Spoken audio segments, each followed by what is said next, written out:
ತಾಲೂಕು ಕದಳಿ ಮಹಿಳಾ ವೇದಿಕೆ ಅಧ್ಯಕ್ಷರಾಗಿಯೂ ಕೂಡ ಬೀಳಗಿ ತಾಲೂಕು ಸಿರಿಗನ್ನಡ ವೇದಿಕೆ ಅಧ್ಯಕ್ಷರಾಗಿಯೂ ಕೂಡ ಕಾರ್ಯನಿರ್ವಹಿಸಿದ ಅನುಭವ ಮುಂದುವರಿಕೆ ನಡೆದಿದೆ. ಪ್ರಸ್ತುತವಾಗಿ ಬಹಳ ಅನುಭವಪೂರ್ಣವಾಗಿ ಸಮಾಜ ಮತ್ತು ಸಾಹಿತ್ಯ ಈ ಎಲ್ಲ ಚಟುವಟಿಕೆಗಳಲ್ಲಿ ಭಾಗಿಯಾಗಿರ್ತಕ್ಕಂಥ ಅನುಭವ ಉಳ್ಳ ಒಬ್ಬ ವಿಶಿಷ್ಟ ಮಹನೀಯ ವ್ಯಕ್ತಿತ್ವದ ಸಂಪನ್ಮೂಲ ವ್ಯಕ್ತಿಗಳು ಇವತ್ತು ನಮಗೆ ಆಗಮಿಸಿದ್ದಾರೆ ನಮ್ಮ ವೇದಿಕೆಗೆ. ಈಗ ನಾವು ಈ ಸಂಚಿಕೆಯಲ್ಲಿ ವಿಶೇಷವಾದ ಉಪನ್ಯಾಸವನ್ನ ಇವರಿಂದ ಕೇಳೋಣ. ವಿಷಯ ಡಾಕ್ಟರ್ ಚಂದ್ರಶೇಖರ್ ಕಂಬಾರರ ಸಾಹಿತ್ಯದಲ್ಲಿ ತಾಯಿ ಸಂಸ್ಕೃತಿಯ ನೆಲೆಗಳು ಅನ್ನತಕ್ಕಂಥ ವಿಷಯವನ್ನ ಡಾಕ್ಟರ್ ರಾಜೇಶ್ವರಿ ಶೀಲವಂತ ಮೇಡಮ್ ಅವರು ಈಗ ನಮ್ಮ ಮುಂದೆ ಪ್ರಸ್ತುತಪಡಿಸ್ತಾ ಇದ್ದಾರೆ. ಮೇಡಮ್ ಅವರೇ,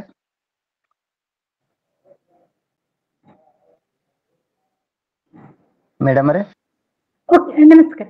ಮಾತಾಡ್ತೀನಿ. ತಮಗೆ 40 ನಿಮಿಷಗಳ ಒಂದು ಅವಕಾಶವಿರೋಣದರಿಂದ ತಮ್ಮ ಪ್ರಬಂಧವನ್ನ ಮಂಡಿಸಬಹುದು. ಸರಿ, ಮಾತಾಡ್ರಿ ರಾಜೇಶ್.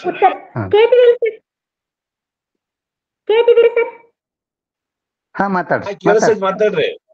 ಉತ್ತರ ಕರ್ನಾಟಕ ವಿಶ್ವಕರ್ಮ ಬರಹ ಮತ್ತು ಲೇಖಕರ ಬರಹಗಾರರ ಹಾಗೂ ಸಂಶೋಧಕರ ವೇದಿಕೆ ಕಮಲಾಪುರ, ಶ್ರೀ ವಿಶ್ವಕರ್ಮ ಸಮಾಜ ವಿಕಾಸ ಸಂಸ್ಥೆ ಶಿರಸಂಗಿ, ಉತ್ತರ ಕರ್ನಾಟಕ ವಿಶ್ವಕರ್ಮ ಕ್ಷೇಮಾಭಿವೃದ್ಧಿ ಸಂಘ ಬೆಂಗಳೂರು, ವಿರಾಟ್ ವಿಶ್ವ ಗ್ಲೋಬಲ್ ಫೌಂಡೇಶನ್ ಬೆಂಗಳೂರು ಇವರ ಸಹಯೋಗದಲ್ಲಿ ನಡೆಯುತ್ತಿರುವ ಉಪನ್ಯಾಸ ಮಾಲಿಕೆ ಡಾಕ್ಟರ್ ವೀರೇಶ್ ಬಡಗೇರ್ ಅವರ ಪರಿಕಲ್ಪನೆಯ ಹೇಳತೇನ ಕೇಳ ಉಪನ್ಯಾಸ ಮಾಲಿಕೆ 236ರ ಸಂಚಿಕೆಯಲ್ಲಿ ಜ್ಞಾನಪೀಠ ಪ್ರಶಸ್ತಿ ಪುರಸ್ಕೃತರಾದಂಥ ಡಾಕ್ಟರ್ ಚಂದ್ರಶೇಖರ್ ಕಂಬಾರ್ ಅವರ 88ನೆಯ ಹುಟ್ಟುಹಬ್ಬದ ಪ್ರಯುಕ್ತ ಏರ್ಪಡಿಸಿರುವ ವಿಶೇಷ ಉಪನ್ಯಾಸ ಕಾರ್ಯಕ್ರಮದ ಅಧ್ಯಕ್ಷತೆಯನ್ನು ವಹಿಸಿರುವಂತಹ ಡಾಕ್ಟರ್ ಜಯಶ್ರೀ ಕಂಬಾರ್ ಅವರಿಗೂ, ಪ್ರಾಸ್ತಾವಿಕ ನುಡಿಗಳನ್ನು ಆಡುವಂತಹ ಶ್ರೀ ಬಸವರಾಜ್ ಬಡಗೇರ್ ಬೋರ್ಗಿ ಅವರಿಗೂ, ಕಾರ್ಯಕ್ರಮದ ತಾಂತ್ರಿಕ ನಿರ್ವಹಣೆ ಮಾಡುತ್ತಿರುವ ಕುಮಾರ್ ವಿನ್ಯಾಸ್ ಬಡಗೇರ್ ಮತ್ತು ಪ್ರೀತಿಯ ತಂಗಿ ಅಪೇಕ್ಷಾ ಬಡಗೇರ್ ಅವರಿಗೂ, ಇಂತಹ ಉತ್ತಮ ಪರಿಕಲ್ಪನೆಯನ್ನ ನಿರ್ಮಿಸಿದಂಥ ನನ್ನ ವಿದ್ಯಾಗುರುಗಳಾದಂಥ ಡಾಕ್ಟರ್ ವೀರೇಶ್ ಬಡಗೇರ್ ಅವರಿಗೂ, ಈ ಕಾರ್ಯಕ್ರಮದಲ್ಲಿ ಉಪಸ್ಥಿತರಿರುವಂಥ ಎಲ್ಲ ಸಾಹಿತ್ಯಾಸಕ್ತರಿಗೂ, ವಿಶ್ವಕರ್ಮ ಸಮಾಜ ಬಾಂಧವರಿಗೂ ಮತ್ತು 4 ಸಂಸ್ಥೆಗಳಿಗೂ ನನ್ನ ಶರಣಾರ್ಥಿಗಳು. ಇವತ್ತು ಡಾಕ್ಟರ್ ಚಂದ್ರಶೇಖರ್ ಕಂಬಾರ್ ಅವರ 88ನೆಯ ಜನ್ಮದಿನವನ್ನ ಆಚರಣೆ ಮಾಡ್ತಿದ್ದೀವಿ. ಜನ್ಮದಿನವನ್ನ ಆಚರಿಸಿಕೊಳ್ಳುತ್ತಿರುವಂಥ ನಮ್ಮ ನಾಡಿಗೆ 8ನೆಯ ಜ್ಞಾನಪೀಠ ಪ್ರಶಸ್ತಿಯನ್ನು ತಂದುಕೊಟ್ಟಂತ ಡಾಕ್ಟರ್ ಚಂದ್ರಶೇಖರ್ ಕಂಬಾರ್ ಅವರಿಗೂ ಜನ್ಮದಿನದ ಹಾರ್ದಿಕ ಶುಭಾಶಯಗಳನ್ನ ಅರ್ಪಿಸ್ತೀನಿ. ಶಿವಾಪುರದ ಕರಿಮಾಯಿ ತಾಯಿ ಅವರಿಗೆ ಇನ್ನೂ 100 ವರ್ಷಗಳ ಆರೋಗ್ಯವನ್ನ ಕರುಣಿಸಲಿ. ಹೀಗೆ ಕರಿಮಾಯಿ ತಾಯಿ ನನಗೆ ಬರವಣಿಗೆಯನ್ನ ಕೊಟ್ಟವಳು ಅಂತ ಕಂಬಾರರು ಹೇಳುವ ರೀತಿಯಿಂದ ಅವರಿಗೆ ಇನ್ನಷ್ಟು ಬರೆಯುವ ಶಕ್ತಿಯನ್ನು ಕೊಟ್ಟು ನಮಗೆ ಓದಿಸುವ ಸೌಭಾಗ್ಯವನ್ನ ಕರುಣಿಸಲಿ ಅಂತ ಆ ಕರಿಮಾಯಿ ತಾಯಿಯಲ್ಲಿ ನಾ ಪ್ರಾರ್ಥನೆಯನ್ನ ಮಾಡ್ಕೊತೀನಿ. ಇವತ್ತು ನನಗೆ ಉಪನ್ಯಾಸಕ್ಕೆ ಕೊಟ್ಟಂತಹ ವಿಷಯ ಚಂದ್ರಶೇಖರ ಕಂಬಾರರ ಕಾದಂಬರಿಗಳಲ್ಲಿ ತಾಯಿ ಸಂಸ್ಕೃತಿಯ ನೆಲೆಗಳು ಅನ್ನುವಂಥದ್ದು. ಇಲ್ಲಿ ಚಂದ್ರಶೇಖರರ ಕಂಬಾರ ಸಾಹಿತ್ಯವನ್ನ ನಾವು ನೋಡಿದಾಗ ಅದು ಸಾಗರದಷ್ಟು ವಿಶಾಲವಾದಂತಹ ಸಾಹಿತ್ಯ. ಆ ಇಡೀ ಸಾಹಿತ್ಯದ ಆಳಕ್ಕೆ ಹೋಗುವಷ್ಟು ಶಕ್ತಿ ನನಗಿಲ್ಲ. ಮತ್ತು ಇಲ್ಲಿ ಕೊಟ್ಟಂತಹ ಸಮಯದಲ್ಲಿ ಕೇವಲ ಕೆಲವು ಕೃತಿಗಳ ಮೂಲಕ ಅವರ ಸಾಹಿತ್ಯದಲ್ಲಿ ಮೂಡಿ ಬಂದಿರುವಂತ ತಾಯಿ ಸಂಸ್ಕೃತಿಯನ್ನ ಅವಲೋಕಿಸುವಂತ ಒಂದು ಸಣ್ಣ ಪ್ರಯತ್ನವನ್ನ ನಾನಿಲ್ಲಿ ಮಾಡ್ತಿದ್ದೀನಿ. ಇಲ್ಲಿ ಮೊದಲಿಗೆ ತಿಳಿಬೇಕಾದಂದ್ರೆ ತಾಯಿ ಸಂಸ್ಕೃತಿ ಅಂದ್ರೆ ಏನು ಅನ್ನುವಂಥದ್ದನ್ನ ನಾವು ಅಲ್ಲಿಗೆ ತಿಳ್ಕೊಂಡ್ರೆ ಮುಂದೆ ನಾವು ಅದನ್ನು ಹುಡುಕುವಂತ ಒಂದು ಕಾರ್ಯ ಯಶಸ್ವಿ ಆಗ್ತದೆ. ತಾಯಿ ಸಂಸ್ಕೃತಿ ಅಂತ ಬಂದಾಗ ನಮ್ಮ ತಲೆಯಲ್ಲಿ ಮೊದಲು ಮೂಡೋದೇನಂದ್ರೆ ಮಾತೃ ಸಂಸ್ಕೃತಿ ಮತ್ತು ದೇಶೀಯ ಸಂಸ್ಕೃತಿ ಎನ್ನುವಂತ ಪರಿಕಲ್ಪನೆಗಳು ನಮ್ಗೆ ಬರ್ತವೆ. ತಾಯಿ ಸಂಸ್ಕೃತಿ, ಮಾತೃ ಸಂಸ್ಕೃತಿ ಮತ್ತು ದೇಶೀಯ ಸಂಸ್ಕೃತಿಯ ಪರಿಕಲ್ಪನೆಯ ಹೊಳಗೊಳಗಳು ಈ ತಾಯಿ ಸಂಸ್ಕೃತಿಯಲ್ಲಿ ಕಂಡ್ರು ಆ ತಾಯಿ ಸಂಸ್ಕೃತಿ ಅನ್ನುತ್ತೆ ಈ 2 ಸಂಸ್ಕೃತಿಗಳಿಗೆ ಭಿನ್ನವಾಗಿ ಕಾಣುವಂತ ಒಂದು ಸಂಸ್ಕೃತಿಯಾಗಿ ನಮ್ಗೆ ತೋರ್ಬರ್ತೈತಿ. ಆ ಮಾತೃ ಪ್ರಧಾನ ಸಂಸ್ಕೃತಿ ಅಂತ ಬಂದಾಗ ಅಲ್ಲಿ ಮಹಿಳೆನೇ ಆ ಕುಟುಂಬದ ಯಜಮಾನಿಯಾಗಿ ಕಾಣ್ತಾಳೆ. ಅವಳ ಮೂಲಕ ಎಲ್ಲವೂ ಆಡಳಿತ ನಡೀತೈತಿ, ಅವಳಿಗೆ ಅಲ್ಲಿ ಪ್ರಾಧಾನ್ಯತೆ. ಆದ್ರೆ ಇಲ್ಲಿ ನಮ್ಮ ತಾಯಿ ಸಂಸ್ಕೃತಿ ಅದಕ್ಕಿಂತ ಭಿನ್ನ. ಹಾಗಂತ ಮಾತೃ ಪ್ರಧಾನ ಸಂಸ್ಕೃತಿಯಲ್ಲಿರುವಂತ ಹೆಣ್ಣಿಗೆ ಪ್ರಾಧಾನ್ಯತೆ ಕೊಡುವಂತ ವಿಷಯ ನಮ್ಮ ತಾಯಿ ಸಂಸ್ಕೃತಿಯಲ್ಲಿ ಇಲ್ಲ ಅಂತಲ್ಲ. ಇಲ್ಲಿ ಆ ಪ್ರಾಧಾನ್ಯತೆ ಐತಿ. ಆದ್ರೆ ಕೇವಲ ಹೆಣ್ಣಿಗೆ ಮಾತ್ರ ಅಲ್ಲ, ಆ ತಾಯ್ತನದ ಗುಣಗಳನ್ನ ಒಳಗೊಂಡಿರುವಂತ ಹೆಣ್ಣಿರಲಿ ಗಂಡಿರಲಿ ಲಿಂಗ ಭೇದವಿಲ್ಲದೆ ತಾಯ್ತನದ ಸಂರಕ್ಷಣೆ ಪೋಷಣೆ ಮಾಡುವಂತ ಗುಣಗಳನ್ನ ಅಳವಡಿಸಿಕೊಂಡಂತ ಪ್ರತಿಯೊಬ್ಬರು ಏನಂದ್ರೆ ಇಲ್ಲಿ ಪ್ರಾಧಾನ್ಯತೆಯನ್ನು ಪಡಿತಾರೆ. ಅವ್ರು ಕೇವಲ ಮನುಷ್ಯರಷ್ಟೇ ಅಲ್ಲ, ಚರಾಚರ ವಸ್ತುಗಳು ಸಹ ಏನಂದ್ರೆ ಇಲ್ಲಿ ಪ್ರಾಧಾನ್ಯತೆಯನ್ನ ಪಡಿತವೆ. ಹೀಗಾಗಿ ಇದು ಮಾತೃ ಸಂಸ್ಕೃತಿಗೆ ಒಂದಿಷ್ಟು ಭಿನ್ನವಾಗಿ ನಿಲ್ತದೆ. ಇನ್ನೊಂದು ದೇಶೀಯ ಸಂಸ್ಕೃತಿ ಅಂತ ಬಂದಾಗ ನಮ್ಮ ಮೂಲ ಸಂಸ್ಕೃತಿ ದೇಶೀಯ ಸಂಸ್ಕೃತಿ ನಾಗರಿಕ ಸಂಸ್ಕೃತಿ ಅಥವಾ ವಿದೇಶಿ ಸಂಸ್ಕೃತಿಗಿಂತ ಭಿನ್ನವಾದದ್ದು ಮತ್ತು ಇದೇ ನಮ್ಮ ದೇಶೀಯ ಸಂಸ್ಕೃತಿಯೇ ಶ್ರೇಷ್ಠ ಅನ್ನುವಂತ ಒಂದು ಪರಿಕಲ್ಪನೆ ಮತ್ತು ನಂಬಿಕೆ ಇಲ್ಲಿದೆ. ಇಲ್ಲಿ ಅದರಲ್ಲಿ ಎಲ್ಲ ನಮ್ಮಲ್ಲಿ ಶ್ರೇಷ್ಠ ಅನ್ನೋದನ್ನ ಒಪ್ಕೋತೈತಿ. ಹಾಗಂತ ತಾಯಿ ಸಂಸ್ಕೃತಿಯಲ್ಲಿ ದೋಷಗಳಿಲ್ಲ ಅಂತಲ್ಲ, ಮತ್ತು ಎಲ್ಲ ದೋಷಗಳನ್ನು ಮುಚ್ಚಿ ಹಾಕುವಂತ ಪ್ರಯತ್ನ ಈ ತಾಯಿ ಸಂಸ್ಕೃತಿ ಇಲ್ಲ. ಎಲ್ಲಿ ದೋಷಗಳಿದಾವೆ ಆ ದೋಷಗಳನ್ನ ತಿದ್ದಿ ಅವನನ್ನು ಪರಿಹಾರ ಮಾಡುವಂತ, ಅಲ್ಲಿ ಕ್ಷಮಾಪಣೆಯನ್ನು ಕೊಡುವಂತ, ಅದನ್ನು ಶಿಕ್ಷಿಸುವಂತ, ಶಿಕ್ಷೆಯ ಮೂಲಕ ಅದನ್ನ ಪರಿವರ್ತನೆ ಮಾಡುವಂತ ಗುಣ ಏನಂದ್ರೆ ಇಲ್ಲಿ ನಮ್ಮ ಮಾತೃ ಸಂಸ್ಕೃತಿಗಿಂತ ಈ ದೇಶೀಯ ಸಂಸ್ಕೃತಿಗಿಂತ ಭಿನ್ನವಾಗಿ ಈ ನಮ್ಮ ತಾಯಿ ಸಂಸ್ಕೃತಿಯಲ್ಲಿದೆ. ಹೀಗಾಗಿ ಮಾತೃ ಸಂಸ್ಕೃತಿ ಮತ್ತು ದೇಶೀಯ ಸಂಸ್ಕೃತಿಗಿಂತ ಭಿನ್ನವಾಗಿ ನಮ್ಮ ತಾಯಿ ಸಂಸ್ಕೃತಿ ನಿಲ್ತದೆ. ಇಲ್ಲಿ ಬಂದಾಗ ತಾಯಿ ಅಂತಂದಾಗ ತಾಯಿ ಏನಂದ್ರೆ ರಕ್ಷಿಸುವ ಗುಣವನ್ನ ಹೊಂದಿದವ. ಅವಳು ಪ್ರತಿಯೊಬ್ಬ ತಾಯಿ ಏನ್ ಮಾಡ್ತಾಳೆ, ತನ್ನ ಮಕ್ಕಳಿಗೆ ನೀತಿ ಮಾತುಗಳನ್ನ ಹೇಳ್ಕೋತ ಹೋಗ್ತಾಳೆ. ನಮ್ಮ ಜನಪದ ಸಂಸ್ಕೃತಿಯಲ್ಲಿ ಹೇಳ್ತೀವಿ, ಆಚಾರಕ್ಕೆ ಅರಸಾಗೋ, ನೀತಿಗೆ ಪ್ರಭುವಾಗೋ, ಮಾತಿಗೆ ಚೂಡಾಮಣಿಯಾಗೋ, ನನ್ನ ಕಂದ ಜ್ಯೋತಿ ಆಗೋ ನಿಗ್ ಜಗಕ್ಕೆಲ್ಲ ಅಂತ ಹೇಳ್ತಾಳೆ. ತಾಯಿ ಕೇವಲ ತನ್ನ ಹಾಲನ್ನು ಕುಡಿಸುವಾಗ ನನ್ನ ಮಗ ಬಲಿಷ್ಠನಾಗ್ಲಿ ಅಂತ ಮಾತ್ರ, ಶೌರ್ಯವಂತನಾಗ್ಲಿ ಅಂತ ಮಾತ್ರ ಆಸೆ ಪಡೋದಿಲ್ಲ. ನನ್ನ ಮಗ ಒಬ್ಬ ಸಾಮಾಜಿಕ ವ್ಯಕ್ತಿ ಆಗಲಿ, ಸಮಾಜವನ್ನ ಪ್ರೀತಿಸುವ, ಗೌರವಿಸುವ, ರಕ್ಷಿಸುವ ವ್ಯಕ್ತಿ ಆಗಲಿ, ಆತನಲ್ಲಿ ಶಾಂತಿ, ಸಹನೆ, ಸಹಕಾರ, ಮಮತೆ ಎಲ್ಲವೂ ಕಾರುಣ್ಯ ಗುಣಗಳು ಆತನಲ್ಲಿ ತುಂಬಲಿ ಅಂತಂದು ಆ ತಾಯಿ ಬಯಸ್ತಾಳೆ. ಅಂತ ತಾಯಿಯಿಂದ ಬೆಳವಣಿಗೆಯನ್ನ, ಪೋಷಣೆಯನ್ನ, ರಕ್ಷಣೆ ಮಾಡಿಕೊಂಡ ಬೆಳೆದಂತ ಮಗು ಅದೆಲ್ಲ ಸಂಸ್ಕೃತಿಗಳನ್ನ ತನ್ನಲ್ಲಿ ಅಳವಡಿಸ್ಕೊಂಡು ತಾನು ಸಮಾಜದಲ್ಲಿ ಏನಂದ್ರೆ ಒಬ್ಬ ನೀತಿವಂತ ವ್ಯಕ್ತಿಯಾಗಿ ಬಾಳ್ತೈತಿ. ಸಮಾಜದ ಬಗ್ಗೆ ಕರುಣಿ, ಪ್ರೀತಿ, ಅನುಕಂಪಗಳನ್ನ ಹೊಂದಿರುವಂತ ವ್ಯಕ್ತಿಯಾಗಿ ಅದು ಮಗು ಬೆಳ್ತಾ ಹೋಗ್ತೈತಿ. ಆಗ ಆ ವ್ಯಕ್ತಿ ಕೇವಲ ತನ್ನ ಸ್ವಾರ್ಥವನ್ನ, ಉಪಭೋಗವನ್ನ ಯಾವತ್ತೂ ನೋಡ್ಕೊಳ್ಳೋದಿಲ್ಲ. ತಾನು ಬೆಳಿಬೇಕು, ತನ್ನ ಮಾತ್ರ ಶ್ರೇಷ್ಠತೆಯನ್ನ ಹೊಂದಬೇಕು, ತಾನು ದರ್ಪವನ್ನು ಮಾಡಬೇಕು, ಎಲ್ಲ ಅಧಿಕಾರಗಳು ತನ್ನ ಕೈಯಲ್ಲಿ ಇರಬೇಕು ಅನ್ನುವಂತ ಗುಣ ಈ ತಾಯಿ ಸಂಸ್ಕೃತಿಯಲ್ಲಿ ಬೆಳೆದಂತ ವ್ಯಕ್ತಿಗೆ ಯಾವತ್ತೂ ಬರೋದಿಲ್ಲ. ಆ ಮಗು ಏನಾಗ್ತೈತೆ ಅಂದ್ರೆ ಆ ತಾಯಿಯ ಸಂಸ್ಕೃತಿಯಲ್ಲಿ ಬೆಳೆದಂತ ಒಬ್ಬ ವ್ಯಕ್ತಿ, ಮಗು ಅದು ಸಮಾಜಮುಖಿಯಾಗಿ ಬೆಳಿತಾ ಹೋಗ್ತೈತಿ. ಸಮಾಜವನ್ನ ಪ್ರೀತಿಸುವ, ಗೌರವಿಸುವ ಆದರ್ಶ ಮಗುವಾಗಿ ಅದು ಬೆಳಿತಾ ಹೋಗ್ತೈತಿ.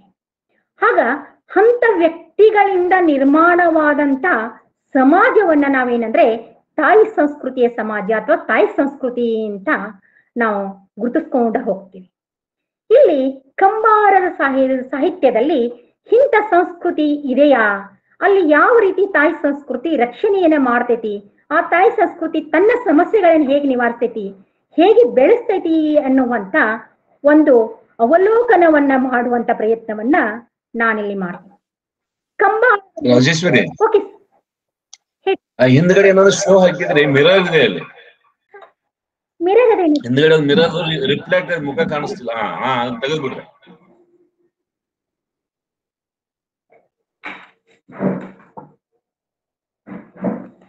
ಗುಡ್, ಸಾರಿ, ಓಕೆ. ಅಲ್ಲಿ ಆ ಮಗು ಬೆಳೆದದ್ದೆಲ್ಲವನ್ನು ರಕ್ಷಣೆ ಮಾಡ್ಕೊತ ಹೋಗ್ತೈತಲ್ಲ, ಅದನ್ನ ಕಂಬಾರರ ಸಾಹಿತ್ಯದಲ್ಲಿ ಹೇಗೆ ಮೂಡಿ ಬಂದಿದೆ ಅನ್ನುವಂತ ಒಂದು ಅವಲೋಕನವನ್ನ ಮಾಡುವಂತ ಪ್ರಯತ್ನ ಮಾಡ್ತೀವಿ. ಕಂಬಾರರು ಸಹ ನಮ್ಮ ಭಾರತೀಯ ಸಂಸ್ಕೃತಿ, ನಮ್ಮ ಸಂಸ್ಕೃತಿ ಮೂಲತಃ ದ್ರಾವಿಡ ಮೂಲ ಸಂಸ್ಕೃತಿ. ದ್ರಾವಿಡ ಮೂಲ ಸಂಸ್ಕೃತಿಯಲ್ಲಿ ಪ್ರಧಾನವಾದದ್ದು ಮಾತೃ ಸಂಸ್ಕೃತಿ. ಅಲ್ಲಿ ಹೆಣ್ಣಿಗೆ ಗೌರವ, ಹೆಣ್ಣಿಗೆ ಆದರ್ಶ ಸ್ಥಾನ, ಅವಳಿಗೆ ದೇವತೆಯ ಸ್ಥಾನವನ್ನ ಕೊಟ್ಟಂತ ಸಂಸ್ಕೃತಿ. ಅದೇ ಮೂಲ ಸಂಸ್ಕೃತಿಯಲ್ಲಿ ನಾವು ನೀವೆಲ್ಲರೂ ಬದುಕ್ತಿದೀವಿ. ಅದೇ ಸಂಸ್ಕೃತಿಯಲ್ಲಿ ಬೆಳೆದಂಥವರು ನಮ್ಮ ಕಂಬಾರರು. ಕಂಬಾರರಿಗೆ ಆ ತಾಯಿ ಸಂಸ್ಕೃತಿ ದೊರೆತಿದೆ ಸಹ, ಜೊತೆಗೆ ಆ ಮೂಲದಿಂದ ಬಂದಂತ ಅವ್ರಿಗೆ ಏನಂದ್ರೆ ತಾಯಿ ಬಗ್ಗೆ ಅಪಾರವಾದಂತ ಪ್ರೇಮ, ಮತ್ತು ಇನ್ನೂ ಒಂದು ಏನಂದ್ರೆ ಆ ಕುಲದವರು ಪೂಜಿಸೋದು, ಆರಾಧನೆ ಮಾಡೋದು ಸಹ ತಾಯಿ ದೇವತೆಯನ್ನೇ, ಕಾಳಮ್ಮನನ್ನೇ ಆರಾಧನೆಯನ್ನ ಮಾಡ್ತಾರೆ. ಹೀಗಾಗಿ ಒಂದು ರೀತಿ ಕಾಳಮ್ಮನ ಆರಾಧನೆ ಮಾಡುವಂತ ಮಾತೃ ಸಂಸ್ಕೃತಿ, ಮಾತೃ ಪೂಜೆ ಮಾಡುವಂತ ಒಂದು ಸಂಸ್ಕೃತಿ. ಜೊತೆಗೆ ಇವರ ತಾಯಿ ಮತ್ತು ಚಿಕ್ಕಮ್ಮ ಎಲ್ಲ ಏನ್ ಮಾಡ್ತಾರೆ ಅಂದ್ರೆ, ಇವ್ರಿಗೆ ಚಿಕ್ಕವರಿರುವಾಗಲೇ ತಮ್ಮ ಸಾಹಿತ್ಯವನ್ನ, ಕಥೆಗಳನ್ನ ಹೇಳುವ ಮೂಲಕ ಇವರೊಬ್ಬನ ಸಾಹಿತಿಯಾಗಿ ರೂಪುಗೊಳಿಸ್ತಾರೆ. ಕಂಬಾರರು ಒಂದು ಕಡೆ ತಾವೇ ಹೇಳ್ಕೊತಾರೆ, ನಮ್ಮ ಯೋಚನಾ ಲಹರಿ ಬೆಳೆದಿದ್ದು ತಂದೆಯಿಂದ, ನಾನು ಲ್ಯಾಂಗ್ವೇಜ್ ಕಲಿಸಿದವಳು ತಾಯಿ, ನನ್ನ ಪ್ರತಿಮೆ ಮತ್ತು ರೂಪಕಗಳು ರೂಪುಗೊಂಡದ್ದು ನನ್ನ ತಾಯಿಯಿಂದ ಅನ್ನುವಂತ ಮಾತನ್ನ ಹೇಳ್ತಾರೆ. ಹೀಗಾಗಿ ತಾಯಿ ಸಂಸ್ಕೃತಿಯಲ್ಲಿ ಬೆಳೆದಂತ ಇವರ ಸಾಹಿತ್ಯದಲ್ಲಿ ತಾಯಿ ಸಂಸ್ಕೃತಿ ಎನ್ನುವುದು ಸ್ಥಾನ ಪಡ್ಕೋತ ಹೋಗ್ತದೆ. ಇನ್ನು ಒಂದು ವಿಷಯ ಬಂದಾಗ, ಇವರು ಕಂಬಾರರ ಕುಲಿಮೆಯಲ್ಲಿರುವಂತಹ ಸಂದರ್ಭದಲ್ಲಿ, ಇವರಿಗೆ ತಂದೆ ಕಂಬಾರ ಕುಲಿಮೆಯಲ್ಲಿ ಇರುವಂತಹ ಸಂದರ್ಭ, ಬಸವಣ್ಣಪ್ಪನವರು ಇರುವಂತಹ ಸಂದರ್ಭದಲ್ಲಿ, ಅಲ್ಲಿ ಚರ್ಚೆಗಳು ನಡೀತಿರುವಂತಹ ಸಂದರ್ಭದಲ್ಲಿ ಪ್ರಶ್ನೆಗಳು ಬರ್ತಿರ್ತವೆ. ಜಗತ್ತಿನಲ್ಲಿ ಅತ್ಯಂತ ಸುಂದರವಾದ ವ್ಯಕ್ತಿ ಯಾರು ಅಂತ ಒಂದು ಪ್ರಶ್ನೆ ಬಂದಾಗ, ಅವರ ತಂದೆ ಬಸವಣ್ಣಪ್ಪನವರು ಅಲ್ಲಿರುವಂತಹ ನೆರೆದಂತ ಜನರನ್ನ ಕುರಿತು ಒಂದು ಉತ್ತರವನ್ನು ಕೊಡ್ತಾರೆ. ಎಲ್ಲರೂ ಸುಭಾಷ್ ಚಂದ್ರನೋ, ಗಾಂಧೀಜಿನೋ, ನೆಹರುನೋ ಅಥವಾ ಅವ್ರ ಹೆಂಡತಿರೋ ಅಂತ ಸುಂದರ ಅಂತಂದಾಗ, ಬಸವಣ್ಣಪ್ಪರು ಕೊಟ್ಟಂತ ಉತ್ತರ, ಚೊಚ್ಚಲೆ ಬಸುರಿ ಹೆಣ್ಣು ಚಂದ, ದುಡಿಯುವ ಶ್ರಮಜೀವಿ ಚಂದ ಅನ್ನುವಂತ, ಯುವಕ ಚಂದ ಅನ್ನುವಂತ ಉತ್ತರವನ್ನ ಕೊಡ್ತಾರೆ. ಅಂದ್ರೆ ಅವ್ರು ಬಿಟ್ಟಿದ್ದೇನಂದ್ರೆ ತಾಯಿಯನ್ನ ಮತ್ತು ಸಹನಶೀಲ ಗುಣವುಳ್ಳಂತವಳನ್ನ, ಪೋಷಣೆ ಗುಣವುಳ್ಳಂತವಳನ್ನ, ಒಂದು ಜನನವನ್ನ ನೀಡುವಂತ ತಾಯಿಯನ್ನ, ಮತ್ತೊಂದು ಶ್ರಮಜೀವಿ ವರ್ಗವನ್ನ ಕುರಿತು ಅವರೇ ಜಗತ್ತಿನಲ್ಲಿ ಸುಂದರ ವ್ಯಕ್ತಿಗಳು ಅಂತ ತಂದೆ ತುಂಬುತ್ತಾರೆ. ಆ ತಂದೆ ಬಿಟ್ಟಿದಂತ ಈ ಪಾಠಗಳೇ ಏನಾಗ್ತವೆ, ಮುಂದೆ ಅವರ ಸಾಹಿತ್ಯದಲ್ಲಿ ಸ್ಥಾನವನ್ನು. ಅವರು ಕಂಬಾರರು ತಮ್ಮ ಸಾಹಿತ್ಯಕ್ಕೆ ಬಂದಾಗ ಎಲ್ಲ ಕಡೆ ತಾಯಿ ಬಿತ್ತಿದಂತ ತಾಯಿ ಸಂಸ್ಕೃತಿ ಮತ್ತು ಬಸುರು ಹೆಣ್ಣು ಅನ್ನುವಂತ ತನ್ನ, ಅಂದ್ರೆ ಮಕ್ಕಳನ್ನ ಜನನಕ್ಕೆ ಕಾರಣಕರ್ತಳಾಗುವಂತ ಒಂದು ಮಕ್ಕಳನ್ನು ಪೋಷಿಸುವಂತ ತಾಯಿ ಮತ್ತು ಶ್ರಮಿಕ ವರ್ಗವನ್ನ, ಉಪಭೋಗ ಸಂಸ್ಕೃತಿಯನ್ನ ವಿರೋಧಿಸಿ ಶ್ರಮಿಕ ವರ್ಗವನ್ನ ಮಾತ್ರ ಏನ್ ಮಾಡ್ತಾರೆ, ತಮ್ಮ ಸಾಹಿತ್ಯದಲ್ಲಿ ಮೂಲವಾಗಿ ಅಲ್ಲಿ ಚಿತ್ರಣವನ್ನ ಮಾಡ್ಕೋತ ಹೋಗ್ತಾರೆ. ಇಲ್ಲಿ ಇವರ ಸಾಹಿತ್ಯದಲ್ಲಿ ತಾಯಿ ಸಂಸ್ಕೃತಿ ಅನ್ನೋದು ಯಾವ ನೆಲೆಗಳಲ್ಲಿ ವ್ಯಕ್ತಗೊಂಡಿದೆ ಅನ್ನುವಂಥದ್ದನ್ನ ನೋಡ್ಬೇಕಾಗ್ತದೆ. ಇಲ್ಲಿ ಬಂದಾಗ ತಾಯಿ ಅಂದ್ರೆ ನಾವು ಹೇಳಿದ್ವಿ, ತಾಯಿ ಸಂಸ್ಕೃತಿ ಅಂದಾಗ ಕೇವಲ ತಾಯಿ ಹೆಣ್ಣು ಅಥವಾ ಜನ್ಮ ನೀಡಿದವಳು ಮಾತ್ರ ತಾಯಿ ಎನ್ನುವಂತ ಒಂದು ಪರಿಕಲ್ಪನೆ ನಮ್ಮಲ್ಲಿದೆ. ಆದ್ರೆ ಕಂಬಾರರ ದೃಷ್ಟಿಯಲ್ಲಿ ಇವ್ರು ಯಾರು ಕೇವಲ ಹೆಣ್ಣು ಮಾತ್ರ ತಾಯಿಯಲ್ಲ, ನಮ್ಮ ಯಾರು ರಕ್ಷಣೆ ಮಾಡ್ತಾರೆ, ಪೋಷಣೆ ಮಾಡ್ತಾರೆ, ನಮ್ಮಲ್ಲಿ ಮಾನವೀಯ ಗುಣಗಳನ್ನ ಬಿತ್ತಾರೆ, ನಮಗೆ ಅವನನ್ನ ತುಂಬುತ್ತಾರೆ, ಆದರ್ಶ ವ್ಯಕ್ತಿಯಾಗಿ ರೂಪಿಸ್ತಾರೆ, ನಮ್ಮನ್ನ ರಕ್ಷಣೆ ಮಾಡ್ತಾರೆ, ಅವರೆಲ್ಲರೂ ಏನಂದ್ರೆ ಚಂದ್ರಶೇಖರ ಕಂಬಾರರ ದೃಷ್ಟಿಯಲ್ಲಿ ತಾಯಿ ಆಗ್ತಾ ಹೋಗ್ತಾರೆ.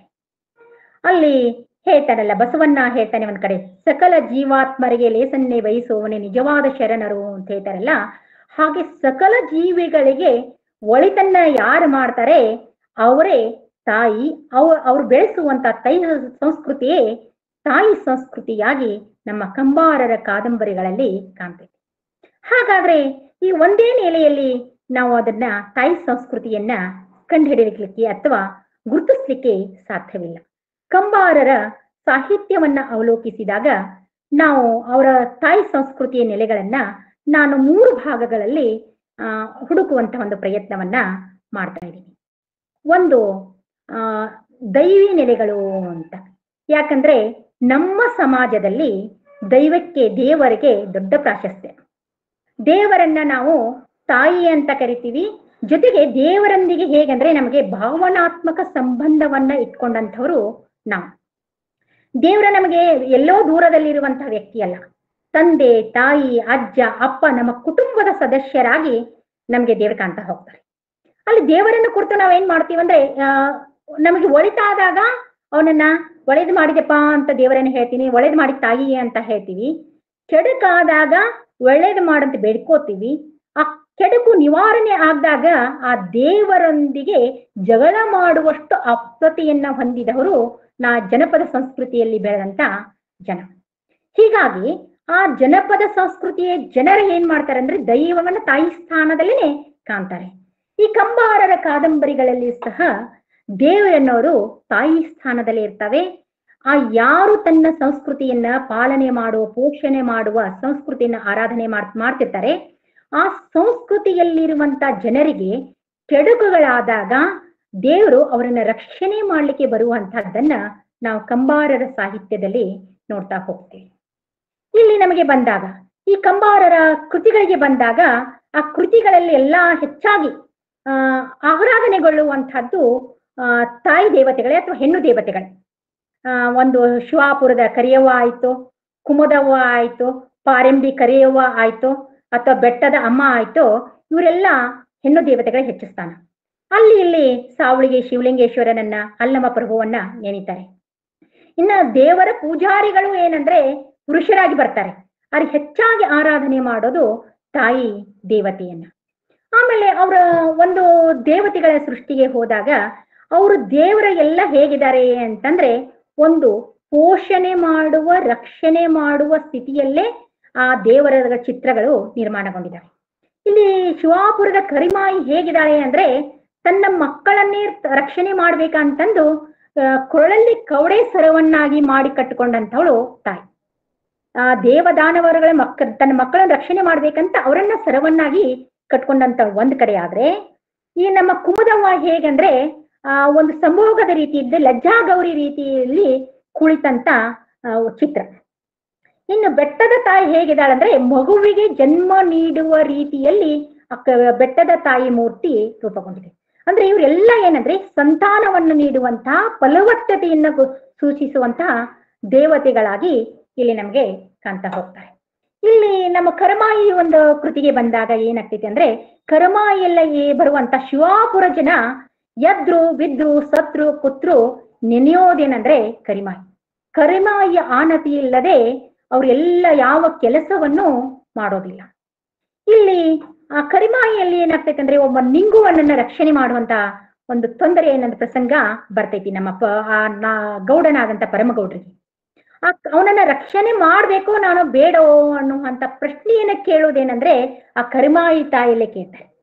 ಕರಿಮಾಯಿ ತಾಯಿಯಲ್ಲಿ ಕೇಳಿದಾಗ ಅನುಮತಿ ಕೊಟ್ಟ ನಂತರ ಆ ನಿಂಗುವಿನ ರಕ್ಷಣೆಗೆ ನಿಲ್ತಾರೆ ನಮ್ಮ ಪರಮಗೌಡರು. ಹಾಗೆ ಇಲ್ಲಿ ಗುಡ್ಸೀಕರಣ ಅನ್ನೋನಂದ್ರೆ ನಗರ ಸಂಸ್ಕೃತಿಯಿಂದ ಬಂದು ಹಳ್ಳಿಯಲ್ಲಿ ನಿಲ್ಲಿಸಿದಂತ ವ್ಯಕ್ತಿ.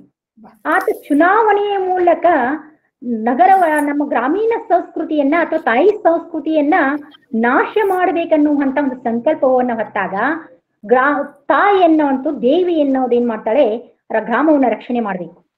ಆಗ ಒಂದು ವೇಳೆ ಚುನಾವಣೆಯಲ್ಲಿ ಗುಡ್ಸೀಕರ್ ಗೆದ್ದಂದ್ರೆ ಏನಾಗ್ತೈತೆ ಅಂದ್ರೆ ಇಲ್ಲಿ ನಗರ ಸಂಸ್ಕೃತಿ ನೆಲೆಯೂರ್ತೈತಿ, ಈ ತಾಯಿ ಸಂಸ್ಕೃತಿ ನಾಶವಾಗ್ತೈತಿ ಅಂತ ತಿಳ್ಕೊಂಡಂತ ಕರಿಮಾಯಿ ಏನ್ ಮಾಡ್ತಾ ಅಂದ್ರೆ ಅಲ್ಲಿರುವಂತ ದೇವರಾಸಿ ಮೈಯಲ್ಲಿ ಬಂದು ಮರದ ಗಿಡದ ಬೇರುಗಳೆಲ್ಲ ಒಣಗ್ಯಾವ, ಗಿಡದ ನೀರು ಹಣಸ್ರಿ ಅಂತ ನಮ್ಮ ದೇವರಾಸಿ ಮೂಲಕ ಹೇಳಿ ಆತನಿಗೆ ನಮ್ಮ ಪರಮಗೌಡರಿಗೆ ಮತ ಹಾಕುವ ಮೂಲಕ ಆತ ಜಯಿಸಿ ಆ ಚುನಾವಣೆಯಲ್ಲಿ ಜಯಿಸಿ ಆತ ಗ್ರಾಮದ ರಕ್ಷಣೆಯನ್ನು ಮಾಡ್ಲಿ ಅಂತ ಹೇಳ್ತಾರೆ.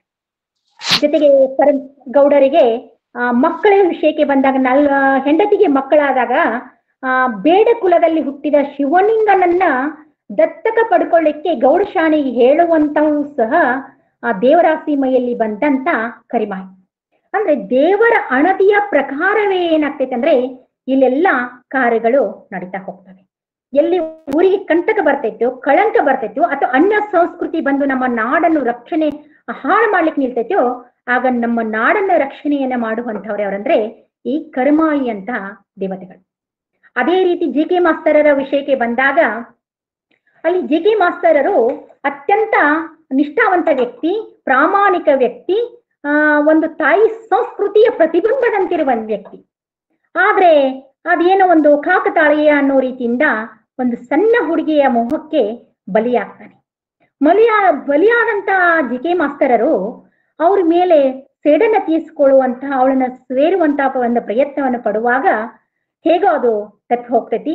ಅಂತ ಸಂದರ್ಭದಲ್ಲಿ ತನ್ನ ಒಂದು ಒಳ್ಳೆ ವ್ಯಕ್ತಿಯಾದಂತ ಜಿ.ಕೆ. ಮಾಸ್ತರರು ಅನೈತಿಕ ಹಾದಿಯನ್ನ ನೀಡಿದಾಗ ಹಾದಿಯತ್ತ ನಡೆದಾಗ ಅವರನ್ನ ಮತ್ತೆ ಅದೇ ಸ್ಥಿತಿಗೆ ಬರುವಂತೆ ಮಾಡುವವರು ಯಾರು ಅಂದ್ರೆ ಸಾವಳಗಿ ಶಿವಲಿಂಗೇಶ್ವರ. ಈ ಜಿ.ಕೆ. ಮಾಸ್ತರರು ಸಾವಳಗಿ ಶಿವಲಿಂಗೇಶ್ವರನ ಆರಾಧಕರು. ಆತಗೆ ನಿತ್ಯ ತನ್ನ ಮಗ ಸತ್ರು ಏನಂದ್ರೆ ಆ ಕಾಳಜಿ ಇಲ್ಲದೆ ಏನಂದ್ರೆ ಶಿವಲಿಂಗೇಶ್ವರನ ಆರಾಧನೆಯನ್ನ ಮಾಡ್ತಿರ್ತಾರೆ. ಆರಾಧನೆ ಮಾಡುವಂತ ವ್ಯಕ್ತಿ ಯಾವುದೋ ಮೋಹಕ್ಕೆ ಬಲಿಯಾಗಿ ಹಾದಿ ತಪ್ಪುತ್ತಿರುವಂತಹ ಸಂದರ್ಭದಲ್ಲಿ ಆ ಹಾದಿ ತಪ್ಪದ ರೀತಿಯಲ್ಲಿ ರಕ್ಷಣೆ ಮಾಡುವಂತವ್ರು ಯಾರಂದ್ರೆ ಇಲ್ಲಿ ದೇವರು ಆ ಸಂಸ್ಕೃತಿಯ ರಕ್ಷಣೆಯ ಜವಾಬ್ದಾರಿಯನ್ನ ಮಾಡ್ತೈತಿ. ನಮ್ಮ ಸಂಸ್ಕೃತಿ ಹೇಗಿರ್ಬೇಕು ಹಾಗೆ ಅದನ್ನ ಉಳಿಸಿಕೊಳ್ಳುವಂತ ಪ್ರಯತ್ನ ಇಲ್ಲಿ ಜಿ.ಕೆ. ಮಾಸ್ತರರನ್ನ ತಿದ್ದುವಂತಹದ್ದು, ಅವರನ್ನ ಮತ್ತೆ ಒಬ್ಬ ತಂದೆ ಯಾರ ವಿರುದ್ಧ ದ್ವೇಷ ಸಾಧಿಸ್ತೀನೋ ಅವರನ್ನ ತನ್ನ ಮಕ್ಕಳಂತೆ ಪ್ರೀತಿಸುವಂತ ಗುಣಗಳನ್ನ ತುಂಬುವಂತಹದ್ದು ಆ ಸಾವಳಿಗೆಯ ಶಿವಲಿಂಗೇಶ್ವರ. ಇನ್ನ ನಮ್ಮ ಸಿರಿಸಂಪಿಗೆಗೆ ನಮ್ಮ ಸಿಂಗಾರವ್ವ ಅರಮನೆಯ ಕಾದಂಬರಿಗೆ ಬಂದಾಗ ಆ ಸಿಂಗಾರವ್ವ ಅರಮನೆಯ ಕಾದಂಬರಿಯಲ್ಲಿ ಕುಮುದವ್ವ ಅಲ್ಲಿ ದೇವತೆ, ಅಲ್ಲಿ ಸಂತಾನ ಇಲ್ಲದಂತ ನಮ್ಮ ಸಿಂಗಾರವ್ವ ಪ್ರಾರ್ಥನೆಯನ್ನ ಮಾಡ್ಕೊಳ್ಳೋದು ನಮ್ಮ ಕುಮುದವ್ವನಿಗೆ. ಆ ಕುಮುದವ್ವನಿಗೆ ಏನ್ ಹರಕೆ ಬರ್ತಾಳೆ ಅಂದ್ರೆ ತನ್ನ ಅತ್ತೆ ಗಂಡು ಮಗವನ್ನ ಹೆತ್ತು ಕೊಟ್ರೆ ತನಗೆ ನಡುಪಟ್ಟಿಯನ್ನ ಏನಂದ್ರೆ ಕಾಣಿಕೆಯಾಗಿ ಕೊಡ್ತೀನಿ ಅಂತ ಹೇಳ್ತಾಳಲ್ಲ, ಆ ಕಾಣಿಕೆಯಾಗ ಬರುವಂತ ನಡುಪಟ್ಟಿಯನ್ನೇ ನಿನ್ಗೆ ಅರ್ಪಿಸ್ತೀನಿ, ಗಂಡು ಮಗ ಹುಟ್ಟಿದ್ರೆ 3 ವರ್ಷ ನಾನು ಕೆಂಡ ತುಳಿತೀನಿ ಎನ್ನುವಂತ ಹರಕೆಗಳನ್ನು ಹೊತ್ತಾರೆ. ಆದ್ರೆ ಆ ಗಂಡ ನಪುಸಕ ಗಂಡನಿಗೆ ಮಕ್ಕಳಾಗದಿರುವಾಗ ಆ ಕುಮುದವ್ವನ ಹರಕೆ ಫಲಿಸಂಗಿಲ್ಲಲ್ಲ ಅಂತನ್ನುವಂತಹ ಸಂದರ್ಭ ಬಂದಾಗ ಆತ ಅನೈತಿಕ ಸಂಬಂಧದಿಂದಾಗಲು ಮಾರ ಅನ್ನುವಂಥ ವ್ಯಕ್ತಿ ಮೂಲಕ ಆಕೆ ಗರ್ಭಿಣಿಯಾಗಿ ಮಗುವಿಗೆ ಜನ್ಮ ಕೊಡುವ ಹಾಗೆ ಮಾಡ್ತಾಳೆ. ಅಂದ್ರೆ ಒಂದು ಆಳುವಲ್ಲಿರುವಂತ ತಾಯ್ತನವನ್ನೂ ರಕ್ಷಣೆ ಮಾಡ್ತಾಳೆ, ಅವಳ ಹಂಬಲವನ್ನು ರಕ್ಷಣೆ ಮಾಡ್ತಾಳೆ, ಜೊತೆಗೆ ಅರಮನೆ ದುಷ್ಟರ ಕೈಗೆ ಸಿಗದ ಹಾಗೆ ರಕ್ಷಣೆ ಮಾಡುವಂತ ದೇವತೆಯಾಗಿ ನಮಗೆ ಇಲ್ಲಿ ಕುಮುದವ್ವ ಕಾಣ್ತಾ ಹೋಗ್ತಾಳೆ. ಮತ್ತೊಂದು ವಿಷಯಕ್ಕೆ ಬಂದಾಗ ನಮಗೆ ನಮ್ಮ ಶಿಖರ ಸೂರ್ಯಕ್ಕೆ ಬಂದಾಗ, ಶಿಖರ ಸೂರ್ಯದಲ್ಲಿರುವಂತಹದ್ದು 2 ಪರಂಪರೆಗಳು, ಒಂದು ಉಪಭೋಗ ಸಂಸ್ಕೃತಿ, ಮತ್ತೊಂದು ನಮ್ಮ ತಾಯಿ ಸಂಸ್ಕೃತಿ. ಉಪಭೋಗ ಸಂಸ್ಕೃತಿಯಲ್ಲಿ ಬೆಳೆದಂತ ಶಿಖರ ಸೂರ್ಯ ಆತ ಧಾನ್ಯವನ್ನ ಚಿನ್ನವನ್ನಾಗಿ ಪರಿವರ್ತನೆ ಮಾಡುವಂತ ಕಣಕಿಗಿರಿಯಲ್ಲಿರುವಂಥವನು. ಆದ್ರೆ ವಿನಾಶಕವಾದಂತ ಆತನಿಗೆ ರಕ್ಷಣೆ ಮಾಡದಂತ ನಮ್ಮ ಬೆಟ್ಟದ ಅಮ್ಮ ಜೀವರಕ್ಷಕವಾದಂತ ಚಿನ್ನವನ್ನ ಅನ್ನವನ್ನಾಗಿ ಮಾಡುವಂತ ನಿನ್ನಡೆಗೆ ಏನ್ ಮಾಡ್ತಾಳೆ, ವರ ಕೊಡ್ತಾಳೆ, ಅವನನ್ನ ರಕ್ಷಣೆ ಮಾಡ್ತಾಳೆ. ರಾಜನಾಗಿ ಮೆರೆಯಬೇಕಾದಂತ ಶಿಖರ ಸೂರ್ಯ ಅವನತಿ ಅಂತಾನೆ ಒಬ್ಬ ಬೆಟ್ಟದಲ್ಲಿ ಬೆಳೆದಂತ ನಿನ್ನಡಿ ಇಡೀ ಜನತೆಯಿಂದ ಗೌರವ ಪಡೆಯುವಂತ ಶಿವಪಾದನಾಗಿ ರೂಪುಗೊಳ್ತಾನೆ. ಅಂದ್ರೆ ಯಾರು ರಕ್ಷಣೆ ಮಾಡ್ತಾರೆ ಅಂತವರನ್ನ, ಸಂಸ್ಕೃತಿಯನ್ನ ರಕ್ಷಣೆ ಮಾಡುವವರನ್ನ ರಕ್ಷಿಸುವಂತ ಕೆಲಸಗಳನ್ನ ಇಲ್ಲಿ ನಮ್ಮ ದೇವತೆಗಳು ಮಾಡ್ತಾರೆ. ಮತ್ತೊಂದು ಬಂದಾಗ ನಮ್ಮಲ್ಲಿ ಇವೆಲ್ಲ ಕಥೆಗಳಲ್ಲಿ ಬರೋದು ದೈವಿ ನೆಲೆಗಳನ್ನ ನೋಡ್ತಾ ಹೋದ್ರೆ ಈ ಎಲ್ಲ ದೈವಗಳು ಯಾರು ಸಂಸ್ಕೃತಿಯನ್ನ, ತಾಯಿ ಸಂಸ್ಕೃತಿಯನ್ನ ರಕ್ಷಣೆ ಮಾಡ್ತಾರೆ, ಪೋಷಣೆ ಮಾಡ್ತಾರೆ, ಅವ್ರ ಪರವಾಗಿ ಯಾವತ್ತೂ ನಿಲ್ತವೆ. ಹಾಗಾಗಿ ಅವರೆಲ್ಲರ ಆ ದೈವಗಳ ಅನುಗ್ರಹದಿಂದ ಅಲ್ಲಿ ಉಳಿತಾರೆ. ಅವ್ರಿಗೆ ಎಂತಹ ಕಷ್ಟಗಳು ಬಂದ್ರು ಅದನ್ನ ಎದುರಿಸು ನಿಲ್ಲುವಂತ ಶಕ್ತಿ ಅವರಲ್ಲಿ ಬೆಳೀತಾ ಹೋಗ್ತೈತೆ. ಇದರ ಇನ್ನಕ್ಕೆ ಬಂದಾಗ ಋಷಶೃಂಗ ಅನ್ನುವಂತ ನಾಟಕಕ್ಕೆ ಬಂದಾಗ ಅಲ್ಲಿ ರಾಕ್ಷಸ ಗೌಡನಿಂದ ಹುಟ್ಟಿದಂತ ಬಾಳಗೊಂಡನನ್ನ ರಕ್ಷಣೆ ಮಾಡೋಳು, ಅವನಿಂದ ಮಳೆ ಆಗ್ತೈತಿ ಅಂತ ಹೇಳಿ ಕರುಣೆಯನ್ನ ಹೇಳವಳು ಆ ಪಾರಂಬಿಕರಿಯವ. ಅಂದ್ರೆ ಯಾರು ರಾಕ್ಷಸ ಗೌಡಿದಾನೆ ಅವನನ್ನ ನಾಶ ಮಾಡೋಳು ಮತ್ತು ಸಂಸ್ಕೃತಿಯನ್ನ ರಕ್ಷಿಸುವಂತ ಆ ಗೌಡಿಯ ಔಷವನ್ನ ಹುಟ್ಕೊಂಡಂತ ಬಾಳಗೊಂಡನನ್ನ ಬದುಕಿಸುವ, ರಕ್ಷಿಸುವ ಕಾರ್ಯವನ್ನ ಮಾಡುವಂಥವಳು ಇಲ್ಲಿ ತಾಯಿ ಪಾರಂಬಿಕರಿವ. ಈ ಎಲ್ಲ ದೈವಗಳು ಏನ್ ಮಾಡ್ತಾವಂದ್ರೆ ಯಾರು ರಕ್ಷಣೆ ಮಾಡ್ತಾರೆ, ತಮ್ಮ ಸಂಸ್ಕೃತಿಯನ್ನ ಅಳವಡಿಸ್ಕೋತಾರೆ, ಯಾರು ಉಪಭೋಗ ಸಂಸ್ಕೃತಿ ವಿರುದ್ಧವಾಗಿರ್ತಾರೆ, ನಾಗರಿಕ ಸಂಸ್ಕೃತಿ ವಿರುದ್ಧವಾಗಿರ್ತಾರೆ, ಅಂತವರನ್ನ ರಕ್ಷಣೆ ಮಾಡುವ ನೆಲೆಗಳಾಗಿ ಈ ಕಂಬಾರರ ಸಾಹಿತ್ಯದಲ್ಲಿ ದೈವಗಳು ಕಾಣ್ತಾ ಹೋಗ್ತವೆ. ಇನ್ನೊಂದು ಬಂದಾಗ ಪ್ರಾಕೃತಿಕ ನೆಲೆಗಳನ್ನ ನಾವು ಗುರುತಿಸ್ಬೇಕಾಗ್ತದೆ. ಪ್ರಕೃತಿಯನ್ನ ನಾವು ದೇವರಂತ ನಂಬ್ತೀವಿ, ಅಲ್ಲಿ ನಾವು ತಾಯಿಯನ್ನ ಕಾಣ್ತೀವಿ. ತಾಯಿಗೂ ಮತ್ತು ಪ್ರಕೃತಿಗೂ ಯಾವತ್ತೂ ಭೇದವನ್ನ ಮಾಡೋದಿಲ್ಲ ನಾವು. ತಾಯಿ ಸಲ್ಲುವಂತ ಸೀಮಂತ ಅವು ಎಲ್ಲವನ್ನ ನಾವು ಭೂತಾಯಿಗೆ ಮಾಡ್ತಾ ಹೋಗ್ತೀವಿ.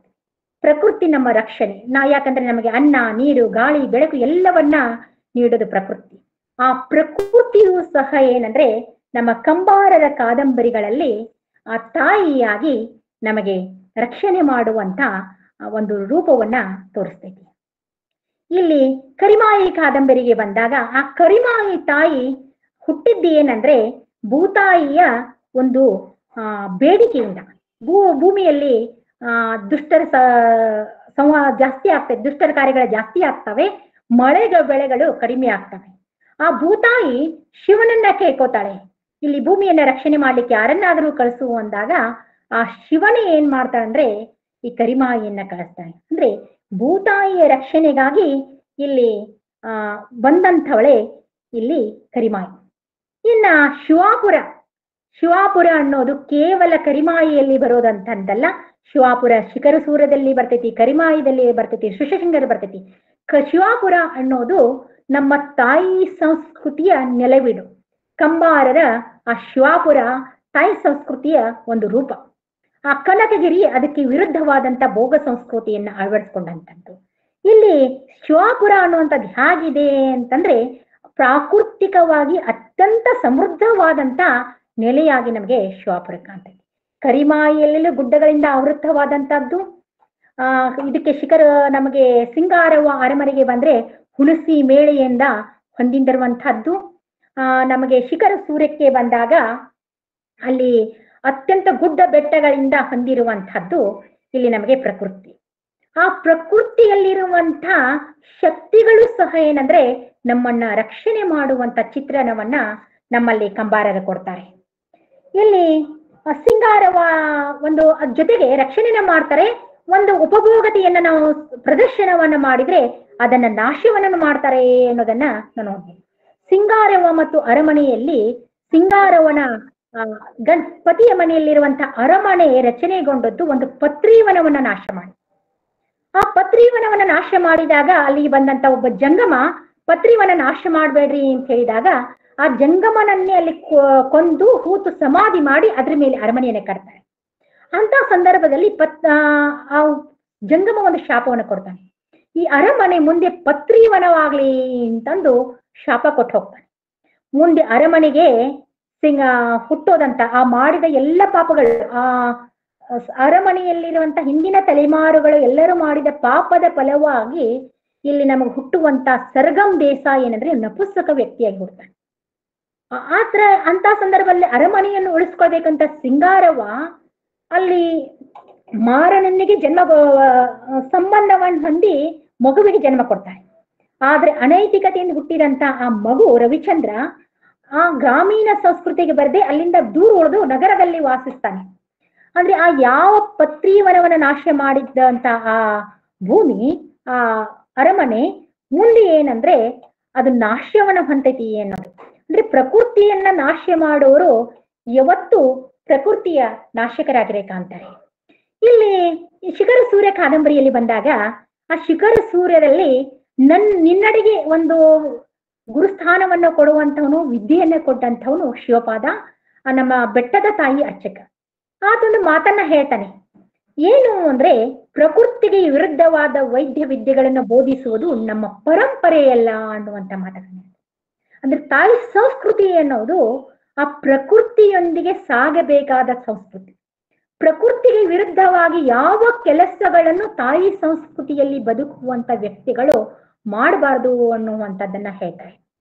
ಆಮೇಲೆ ಅಲ್ಲಿ ನಿನ್ನಡಿಯ ಸಾಕು ತಾಯಿಯಾಗಿ ಬರುವಂತ ಬೆಳ್ಳಿ ನಿನ್ನಡಿ ಮೊದಲಿಗೆ ಏನ್ ಮಾಡ್ತಾನೆ, ಅನ್ನವನ್ನು ಚಿನ್ನವನ್ನಾಗಿ ಪರಿವರ್ತಿಸುವಂತ ವಿದ್ಯೆಯನ್ನು ಕಲೀಲಿಕ್ಕೆ ಹೋಗ್ತಾನೆ. ಆಗ ಕಲಿತು ಬಂದಂತದ್ದನ್ನ ತನ್ನ ತಾಯಿಗೆ ಹೇಳ್ತಾನೆ. ಆ ಬೆಳ್ಳಿ ಒಂದು ಪ್ರಶ್ನೆಯನ್ನ ಮಾಡ್ತಾಳೆ ಆತನಿಗೆ, ತಿನ್ನುವ ಅನ್ನವನ್ನು ಹಾಳು ಮಾಡುವ ಅದರಿಂದ ಏನು ಉಪಯೋಗ ಅಂತ ಕೇಳ್ತಾಳೆ. ತಿನ್ನುವ ಅನ್ನ ಪ್ರಕೃತಿ ದತ್ತವಾದಂತ ಅನ್ನವನ್ನ ನೀನು ಬಾತಿಗಬಾರ್ದ ಅಥವಾ ನಿಷ್ಪ್ರಯೋಜಕವಾದಂತ ಚಿನ್ನವನ್ನ ಮಾಡ್ತೀಯಲ್ಲ, ಇದರಿಂದ ಏನು ಉಪಯೋಗ? ತಿನ್ನುವ ಜನರಿಗೆ ಅನ್ನ ಇಲ್ಲದ ಹಾಗೆಯೇ ಮಾಡೋದಂತ ನಿನ್ನ ಸಂಸ್ಕೃತಿಯಲ್ಲ ಅಂತ ತಿಳುವಳಿಕೆ ಹೇಳ್ತಾರೆ. ಅಂದ್ರೆ ಮನುಷ್ಯ ಪ್ರಕೃತಿಗೆ ಯಾವತ್ತೂ ವಿರುದ್ಧವಾಗಿ ನಡ್ಕೋಬಾರ್ದು ಅನ್ನುವಂಥದ್ದನ್ನ ಹೇಳ್ತಾರೆ. ಜೊತೆಗೆ ಪ್ರಕೃತಿಯನ್ನ ಆರಾಧಿಸುವವರು ಹೇಗೆ ಆ ಪ್ರಕೃತಿಯಿಂದ ರಕ್ಷಣೆಯನ್ನ ಪಡ್ಕೋತಾರೆ ಅನ್ನೋಲಿಕ್ಕೆ ಅವರ ಪುಷ್ಪರಾಣಿ ಎನ್ನುವಂತ ಒಂದು ಮಕ್ಕಳ ನಾಟಕ ಅತ್ಯುತ್ತಮ ಉದಾಹರಣೆಯಾಗಿ ನಮ್ಗೆ ಕಾಣ್ತೇವೆ. ಅಲ್ಲಿ ರಾಣಿ ಅನ್ನುವ ನಾಟಕದಲ್ಲಿ ಸೋಮರಾಯ ಅನ್ನುವಂತ ರಾಜ ಇರ್ತಾನೆ. ಆತ ಪ್ರಕೃತಿ ಪ್ರೇಮಿ, ಗಿಡಮರಗಳನ್ನ ಬೆಳೆಸ್ತಾನೆ, ವನಪಾಲಕನನ್ನ ನೇಮಕ ಮಾಡ್ತಾನೆ ಗಿಡಗಳ ಮರಗಳ ರಕ್ಷಣೆಗಾಗಿ. ಒಬ್ಬ ಅನ್ಯ ರಾಜ ದಾಳಿ ಮಾಡಿದಾಗ ವನಗಳನ್ನ ನಾಶ ಮಾಡುವಂತ ಸಂದರ್ಭದಲ್ಲಿ ಹೋಗಿ ಅವರೊಂದಿಗೆ ಯುದ್ಧ ಮಾಡಿ ವನಗಳನ್ನ ರಕ್ಷಣೆ ಮಾಡುವಂತ ಸಂದರ್ಭದಲ್ಲಿ ಒಂದು ಮರದಲ್ಲಿ ಚಂದ ಅವನನ್ನ ಆಕರ್ಷಣೆ ಮಾಡ್ತೈತಿ. ಆಕರ್ಷಣೆ ಮಾಡಿ ಹತ್ತದ ಹೋದಾಗ ವನಪಾಲಕ ಹೇಳ್ತಾನೆ, ಆಕಿ ನನ್ನ ಸಾಕು ಮಗಳು, ವನದೇವತೆಯ ಮಗಳು ಅಂದಾಗ ಆಕಿ 4 ಹಳ್ಳುಗಳನ್ನ ಒಗದಾಗ, ಒಂದು ಹಳ್ಳ ಒಗದಾಗ ಮರ ಆಗ್ತಾಳೆ, ಮತ್ತೊಂದು ಹಳ್ಳ ಒಗದಾಗ ಆಕಿ ಹೂ ಬಿಡ್ತಾಳೆ, ಮತ್ತೊಂದು ಹಳ್ಳ ಒಗದಾಗ ಹೂ ಉದುರಿಸ್ತಾಳೆ, 4ನೇ ಹಳ್ಳನ್ನ ಒಗದಿದ್ದಾಗ ಆಕಿ ಹುಡುಗಿಯಾಗಿ ಮಾರ್ಪಾಡಾಗ್ತಾಳೆ ಅಂದಾಗ ಹುಡುಗಿ ರೂಪದ ಅವಳನ್ನ ಮದುವೆಯಾಗಿ ಬರ್ತಾಳೆ. ಆದ್ರೆ ಹಿರಿಯ ರಾಣಿ ಏನ್ ಮಾಡ್ತಾಳೆ ಅಂದ್ರೆ ಅವಳ ಬಗ್ಗೆ ಅಸೂಯೆ ಪಡ್ತಾಳೆ. ಅದಕ್ಕಾಗಿ ಏನ್ ಮಾಡ್ತಾಳೆ, ತನ್ನ ತಂದೆಯಿಂದಲೇ ಆ ರಾಜ್ಯದ ಮೇಲೆ ಆಕ್ರಮಣ ಮಾಡ್ತಾಳೆ. ರಾಜ್ಯವನ್ನ ರಕ್ಷಣೆಗಾಗಿ ರಾಜ್ಕುಮಾರ ಆ ಕಡೆ ಹೋದಾಗ ಗರ್ಭಿಣಿಯಾದಂತ ಇವಳನ್ನ ಕೊಲ್ಲುವಂತ ಪ್ರಯತ್ನವನ್ನ ಮಾಡ್ತಾಳೆ. ಈ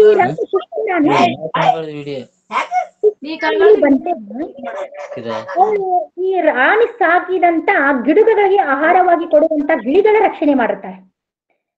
ಇವಳನ್ನ ಕೊಲ್ಲುವಂತ ಪ್ರಯತ್ನ ಮಾಡಿದಾಗ ಎಲ್ಲ ಪಕ್ಷಿ ಸಂಕುಲಗಳು ಅಲ್ಲಿ ಬಂದು ಅವಳನ್ನ ರಕ್ಷಣೆಯನ್ನ ಮಾಡ್ತಾರೆ.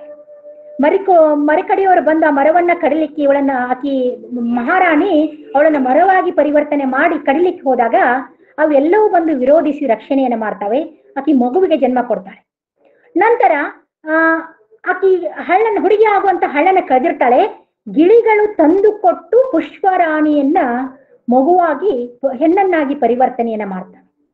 ಅಸೂಯೆ ಪಟ್ಟಂತ ರಾಣಿನೇ ಮನ ಪರಿವರ್ತನೆಯನ್ನ ಅಂತಾಳೆ. ಅಂದ್ರೆ ನಾವು ಪ್ರಾಣಿಗಳನ್ನ ಅಥವಾ ಈ ಪ್ರಕೃತಿಯನ್ನ ರಕ್ಷಣೆ ಮಾಡಿದ್ರೆ ಆ ಪ್ರಕೃತಿ ಯಾವತ್ತೂ ನಮ್ಮನ್ನ ರಕ್ಷಣೆ ಮಾಡ್ತೈತೆ, ದೈವಿ ಸ್ಥಾನದಲ್ಲಿ ನಿಂತು ರಕ್ಷಣೆಯನ್ನ ಮಾಡ್ತೈತಿ ಎನ್ನುವಂಥದ್ದನ್ನ ನಮ್ಮ ಕಂಬಾರರು ತಮ್ಮ ಕಾದಂಬರಿಗಳಲ್ಲಿ ಚಿತ್ರಣ ಮಾಡ್ಕೋತಾ ಹೋಗ್ತಾರೆ.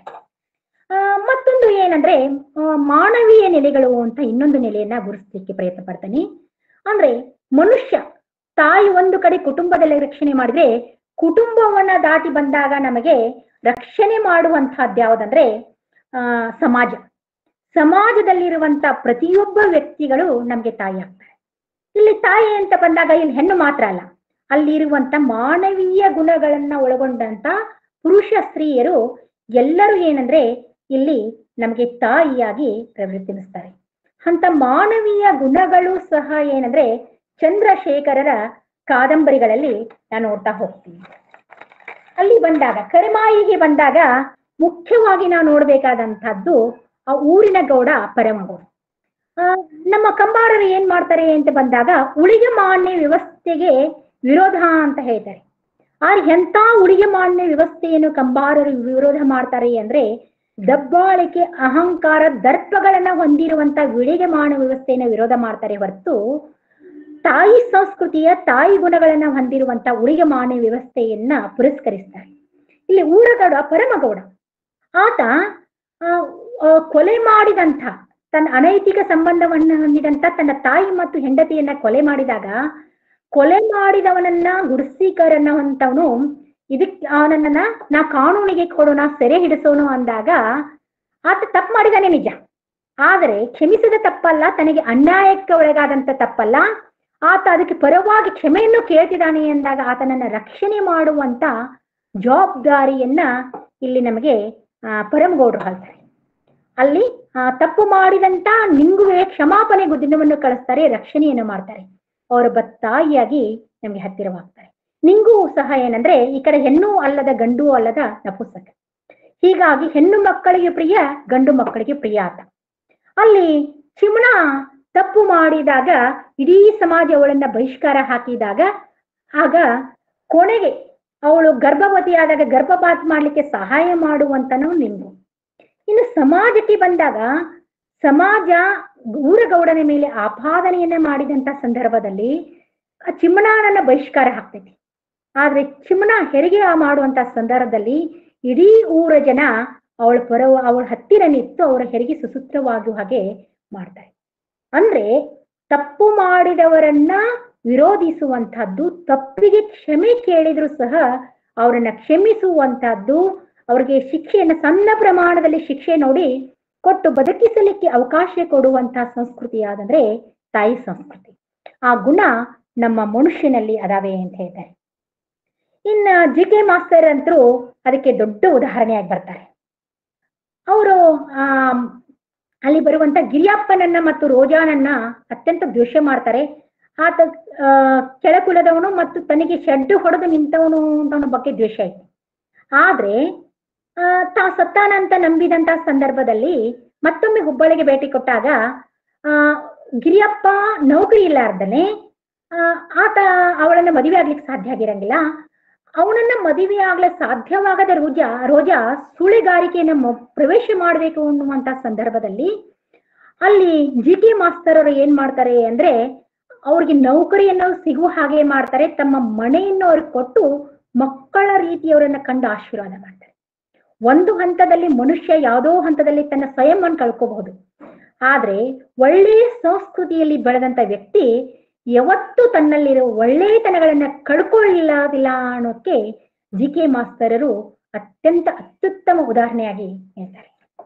ಹಾಗೆ ಸಿಂಗಾರವ್ವ ಅರಮನೆಗೆ ಬಂದ್ರೆ ನಮ್ಮ ಸಿಂಗಾರವ್ವ ಮತ್ತು ಮರೆಯ ಮಾನವೀಯ ಗುಣಗಳಂತ ಹೊಂದಿರಂತ ವ್ಯಕ್ತಿ ಆಗ್ತಾರೆ. ಸಿಂಗಾರವ್ವ ತಂದೆಯಿಂದ 2 ಬಾರಿ ಮೋಸದ ಮದುವೆಗೆ ಒಳಗಾಗಿ ಅನ್ಯಾಯಕ್ಕೊಳಗಾದರು. ಆದ್ರೂ ಯಾವತ್ತೂ ತಂದೆಯನ್ನ ದ್ವೇಷಿಸಲಿಲ್ಲ. ಆದರೆ ಆ ಗಂಡನ ಸಾವನ್ನ ಬಯಸಿ ಜೊತೆಗೆ ನನ್ನ ಮಗನನ್ನ ನಿನಗೆ ದತ್ತಕ್ ತಗೊಳ ಅಂತ ಯಾವಾಗ ಆತ ಆಕೆಯ ಮೇಲೆ ಒಂದು ದೌರ್ಜನ್ಯವನ್ನು ಮಾಡ್ಲಿಕ್ಕೆ ನಿಲ್ತಾನೋ ಆಗ ಶೆಡ್ ಹೊಡೆದ ನಿಲ್ತಾಳೆ. ಆತನಿಗೆ ಹೇಳ್ತಾಳೆ, ನಾನು ಗಂಡು ಮಗುವನ್ನ ಹೆತ್ತು ನನ್ನ ಸಾಮ್ರಾಜ್ಯವನ್ನ ಅರಮನೆಯನ್ನ ಉಳಿಸ್ಕೊಳ್ತೀನಿ ಅಂತ ಹೇಳ್ತಾಳೆ. ಅದು ಯಾವುದೋ ಮಾರ್ಗ ಇರಬಹುದು, ಅನೈತಿಕ ಮಾರ್ಗದಿಂದಲೇ ಪಡಿತಾಳೆ. ಆದ್ರೆ ಅನೈತಿಕ ಮಾರ್ಗದಿಂದ ಪಡೆದಾಗ ಹೇಳ್ತಾಳೆ, ನಾನು ಅಲ್ಲಿ ಸರ್ಗಮ್ ದೇಸಾಯಿ ಆತ್ಮಹತ್ಯೆ ಮಾಡ್ಕೊಳ್ಳುವಂತ ಸಂದರ್ಭದಲ್ಲಿ ಆಕೆ ಮೇಲೆ ಆಪಾದನೆ ಮಾಡಿದಾಗ ಒಂದು ಮಾತು ಹೇಳ್ತಾಳೆ, ನಾ ಹಾದರ ಮಾಡಿಲ್ಲ, ನಾನು ಹಾದರ ಮಾಡಿರೋದು ಈ ಅರಮನೆಯನ್ನ ಉಳಿಸ್ಕೊಳ್ಳಿಕ್ಕೆ ಅನ್ನೋದು ಈ ಕಂಬದಲ್ಲಿರುವಂತ ಪ್ರತಿಯೊಬ್ಬ ಗೊಂಬೆಗಳಿಗೊತ್ತು, ಇಲ್ಲಿರುವಂತ ಹಿರಿಯರೆಲ್ಲ ಅರ್ಥ ಮಾಡ್ಕೊಳ್ಳಿ ಅಂತ ಹೇಳ್ತಾರೆ. ಅಲ್ಲಿ ತನಗೆ ಆಕೆ ಮೇಲೆ ಬಲಾತ್ಕಾರ ಮಾಡುವಂತ ಮರಿಯನನ್ನ 2 ಸಲ ಕೊಲ್ಲಬೇಕಂತ ಯೋಚನೆ ಮಾಡ್ತಾಳೆ. ಒಮ್ಮೆ ವಿಷ ಹಾಕ್ತಾಳೆ, ಒಮ್ಮೆ ಎದರ್ಲಿಕ್ಕೆ ಉರಿ ಹಚ್ಚುತ್ತಾಳೆ. ಆದ್ರೆ 2 ಸಲ ಮನಸ್ಸು ಬದಲಾವಣೆ ಮಾಡಿ ಆತನನ್ನ ರಕ್ಷಣೆಯನ್ನು ಮಾಡ್ಕೊತಾಳೆ. ಅಂದ್ರೆ ಅವಳಲ್ಲಿರುವ ತಾಯಿ ಸಂಸ್ಕೃತಿ ಅಥವಾ ತಾಯ್ತನ ಅನ್ನೋದು ರಕ್ಷಣೆ ಮಾಡ್ಬೇಕನ್ನೋದು ಯಾವತ್ತೂ ಜಾಗೃತವಾಗಿರ್ತೈತಿ. ತನ್ನ ಮೇಲೆ ಆಪಾದನೆ ಬಂದಾಗ ಅಥವಾ ತನಗೆ ಶೋಷಣೆ ಆದಾಗ ಮಾತ್ರ ವಿರೋಧ ಮಾಡ್ಕೋತ ಹೋಗ್ತಾಳೆ.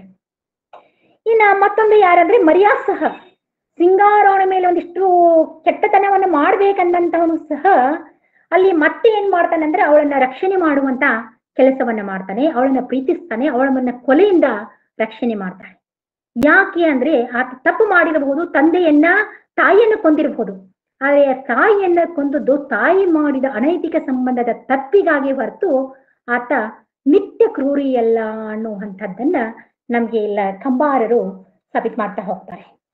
ಇನ್ನ ಸುಕರ ಸೂರ್ಯದಲ್ಲಿ ಅಂತೂ ಬೆಳ್ಳಿ, ನಿನ್ನಡಿ, ಶಿವಪಾದ ಎಲ್ಲರೂ ಏನಂದ್ರೆ ಒಂದು ತಾಯಿ ಸಂಸ್ಕೃತಿಯ ಪ್ರತಿನಿಧಿಗಳು. ಅವ್ರಿಗೆ ಅನ್ನ ಮುಖ್ಯ, ದನ ಕರುಗಳಿಗೆ ಮೇವಾಗುವ ಹುಲ್ಲು ಮುಖ್ಯ ಹೊರತು ಬಂಗಾರ ಸೈನಿಕರು ಯಾರು ಮುಖ್ಯವಲ್ಲ. ಇವರ ಇನ್ನೊಂದು ಮಾನವೀಯ ಗುಣಕ್ಕೆ ಒಂದು ಸಣ್ಣ ಉದಾಹರಣೆ ಮತ್ತೊಂದಂದ್ರೆ ಇವರ ಬೆಂಬತ್ತಿದ ಕಣ್ಣು ಅನ್ನುವಂತ ನಾಟಕ. ಈ ನಾಟಕದಲ್ಲಿ ಬರುವಂತ ಸದಾಶಿವ ಮತ್ತು ಆತನ ಹೆಂಡತಿ ಉಷಾ ಇರ್ತಾರೆ. ಅವ್ರ ಉಷಾ ತನ್ನ ಪತಿಯ ಸ್ನೇಹಿತ ಶ್ರೀನಿವಾಸವನೊಂದಿಗೆ ಅನೈತಿಕ ಸಂಬಂಧವನ್ನು ಹೊಂತಾಳೆ. ಆದ್ರೆ ಶ್ರೀನಿವಾಸ ತಪ್ಪನ್ನ ಕ್ಷಮಿಸುವಂತ ಗೆಳೆಯನಿಗೆ ಕೇಳೋದ್ರೊಂದಿಗೆ ಆತ್ಮಹತ್ಯೆ ಮಾಡ್ಕೋತಾನೆ. ಆತ್ಮಹತ್ಯೆ ಮಾಡ್ಕೊಂಡಂತ ಸಂದರ್ಭದಲ್ಲಿ ಉಷಾ ಬಂದು ಸದಾಶಿವನನ್ನ ಕೇಳ್ತಾಳೆ, ಏನಂದ್ರೆ ನನ್ನ ಸ್ವೀಕಾರ ಮಾಡ್ರಿ ಅಂತ. ಆಗ ಸದಾಶಿವ ಒಂದು ಮಾತು ಹೇಳ್ತಾನೆ, ನಾವು ಹುಟ್ಟಿರುವುದು ತಿರಸ್ಕರಿಸುವುದಕ್ಕಲ್ಲ, ಪ್ರೇಮಿಸುವುದಕ್ಕೆ. ಇಲ್ಲಿ ನಾವು ಹೇಳ್ತೀವಿ ಪುರುಷರಂದ್ರು ಕೆಟ್ಟವರು, ಪುರುಷ ಪ್ರಧಾನ ಸಂಸ್ಕೃತಿ ಅನ್ನೋದ್ರೆ ಕೆಟ್ಟದ್ದು, ಆಪಾದನೆ ಮಾಡ್ತೈತಿ, ಹೆಣ್ಣನ್ನು ಶೋಷಣೆ ಮಾಡ್ತೈತಿ ಅಂತ ನಾವು ಹೇಳ್ತೀವಿ. ಆದ್ರೆ ತಾಯಿ ಸಂಸ್ಕೃತಿಯಲ್ಲಿ ಬೆಳೆದಂತ ಸದಾಶಿವ ಅವಳು ತಪ್ಪು ಮಾಡಿದ್ರು ಅವಳ ತಪ್ಪನ್ನ ಕ್ಷಮಿಸಿ ಅವಳನ್ನ ತನ್ನವಳನ್ನಾಗಿ ಮಾಡ್ಕೋತಾನೆ. ಅವಳನ್ನ ಕ್ಷಮಾ ಮಾಡುವಂತ ಗುಣ ಐತೆಲ್ಲ ಇದು ತಾಯಿ ಸಂಸ್ಕೃತಿಯದ್ದು. ಇಲ್ಲಿ ಮತ್ತೊಂದುಗಳನ್ನ ನೋಡ್ತಾ ಹೋದ್ರೆ ಯಾರು ದರ್ಪ ಅಹಂಕಾರಗಳನ್ನ ಮಾಡ್ತಾರೆ ಆ ಮನುಷ್ಯರೆಲ್ಲರೂ ಏನಂದ್ರೆ ಷಂಡರಾಗಿಯೋ ಅಥವಾ ನಪುಂಸಕರಾಗಿ ಹುಡ್ತಾರೆ ಅನ್ನೋದನ್ನೇ ಇಲ್ಲಿ ನಮ್ ಕಂಬಾರ ಕೊಡ್ಕೋತ ಹೋಗ್ತಾರೆ. ನಮ್ಮ ಸರ್ಗಮ್ ದೇಸಾಯಿ ಆಯ್ತು ಮತ್ತು ಜೋಕುಮಾರ್ ಸ್ವಾಮಿಯಲ್ಲಿ ಬರುವಂತ ಗೌಡ, ಆತನಿಗೆ ಏನಂದ್ರೆ ನಪುಂಸಕ. ಆದ್ರೆ ನಮ್ಗೆ ಎಂತ ಮೋಹ ಅಂದ್ರೆ ಊರ್ ಹೆಣ್ಣು ಮಕ್ಕಳೆಲ್ಲರೂ ನನ್ನವರಾಗ್ಬೇಕು, ನೆಲ ಎಲ್ಲ ನನ್ನದಾಗ್ಬೇಕು. ಆದ್ರೆ ಹೆಂಡತಿಯೊಂದಿಗೆ ಸಂಬಂಧವನ್ನು ಹೊಳಿಸ್ಲಿಕ್ಕೆ ಶಕ್ಯನಿಲ್ಲದಂಥ. ಆಗ ಯಾರಿಗೆ ಮೋಸ ಮಾಡಿರ್ತಾನೆ ಅದೇ ಬಸನ್ನನಿಂದ ಏನಾಗ್ತಾಳಂದ್ರೆ ಆತನ ಹೆಂಡತಿ ಗರ್ಭಿಣಿ ಆಗ್ತಾಳೆ. ಅಂದ್ರೆ ಭೂಮಿ ಏನಂದ್ರೆ ಉಳುವವನಿಗೆ ಸೇರ್ಬೇಕು, ಶ್ರಮಜೀವಿಗೆ ಸೇರ್ಬೇಕು. ಹೆಣ್ಣು ಅನ್ನೋಳು ಯಾವತ್ತು ರಕ್ಷಣೆ ಮಾಡುವಂತವ್ರಿಗೆ ಸಲ್ಲಬೇಕು, ಅವಳನ್ನ ಪ್ರೀತಿಸುವ ಗೌರವಿಸುವಂತ ವ್ಯಕ್ತಿಗೆ ಸಲ್ಲಬೇಕು ಅನ್ನುವಂಥದ್ದನ್ನ ಹೇಳ್ತಾರೆ. ನಮ್ಮಲ್ಲಿ ಹೆಣ್ಣು ಮಣ್ಣುಗಳೆಲ್ಲ ಏನಂದ್ರೆ ಶೋಷಣೆ, ದರ್ಪ, ಅಹಂಕಾರದ ವ್ಯಕ್ತಿಗಳಿಗೆ ಸೇರುವಂತಹದ್ದು ಒಂದಿಷ್ಟು ಉಳಿಗೆಮಾನ ವ್ಯವಸ್ಥೆ ಐತಲ್ಲ, ಅದಕ್ಕೆ ಪ್ರತಿರೋಧವಾಗಿ ಅವೆಲ್ಲ ಸಲ್ಲಬೇಕಾದಂಥದ್ದು ಯೋಗ್ಯರಿಗೆ ಅನ್ನೋದನ್ನ ತಮ್ಮ ಜೋಕುಮಾರ್ ಸ್ವಾಮಿ ಎನ್ನುವಂತ ನಾಟಕದಲ್ಲಿ ಕಂಬಾರರು ಕಟ್ಕೊಡ್ತಾ ಹೋಗ್ತಾರೆ. ಇವೆಲ್ಲ ಏನಂದ್ರೆ ನೆಲೆಗಳಿಗೆ ಬಂದಾಗ ಇವೆಲ್ಲವೂ ತಾಯಿ ಸಂಸ್ಕೃತಿಯನ್ನ ಯಾರು ರಕ್ಷಣೆ ಮಾಡ್ತಾರೆ ಅವರೆಲ್ಲರನ್ನ ರಕ್ಷಣೆ ಮಾಡುವಂತ ನೆಲೆಗಳಾಗಿ ಈ ಮನುಷ್ಯರು, ದೈವಗಳು, ಪ್ರಕೃತಿಗಳು ನಿಲ್ತವೆ. ಯಾರು ಸ್ವಾರ್ಥ, ಅಹಂಕಾರ, ದರ್ಪಗಳಿಂದ ಮೆರಿತಾರೆ, ಉಪಭೋಗಕ್ಕೆ ಆಸೆ ಪಡ್ತಾರೆ, ಸ್ವಾರ್ಥಿಗಳಾಗ್ತಾರೆ, ಅವರೆಲ್ಲರನ್ನ ನಾಶ ಮಾಡುವಂತಹದ್ದು ಇಲ್ಲಿ ನಮ್ಮ ತಾಯಿ ಸಂಸ್ಕೃತಿ. ಇಲ್ಲಿ ಬಂದಾಗ ತಾಯಿ ಸಂಸ್ಕೃತಿಗೆ ಬಂದಾಗ ನಾವೇನ್ ಹೇಳ್ತೀವಿ ಅಂದ್ರೆ ಇದು ಒಂದಿಷ್ಟು ಅವನತಿ ಹಂತದಲ್ಲಿ ಇದೆ ಅಂತ ಅನ್ನುವಂತ ಮಾತುಗಳನ್ನ ಹೇಳ್ತಾರೆ.